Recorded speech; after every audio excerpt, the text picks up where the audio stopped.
Taturo mga kadux vlogs. Ayan. Alam biyahe nga ni tabi masaga. O medyo miturang tamang bagyag yung gaya panahon. Nasa itapon to kung isura tapag random niya. Penawa tamang bagyan. Ayan mga kadux vlogs. So tapang kopya mga kadux vlogs. Sa rin o. Tapang kopya mga kadux vlogs. Ang itang. Hindi nung tamang followers. Hindi tayo kopya. Ayan na mga kadux vlogs.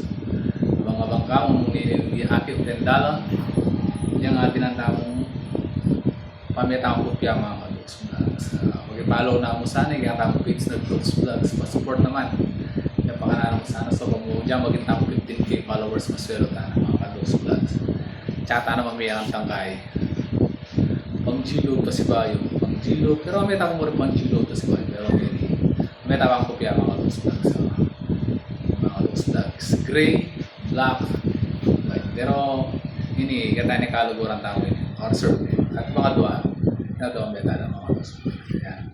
Guys, support naman yung tamang page na kadux vlogs. Diyan may mura rin content ko sa ano, support mo na lang. Follow mo na ako diyan mo lalo, scroll mo niya ako. Para naman data followers mga kadux. Kita mo, makipagkata mo at malulam na naman, lubang mura na naman. Kaya kalag mura na naman kasi yung matsura lang. Let's go mga kadux vlogs.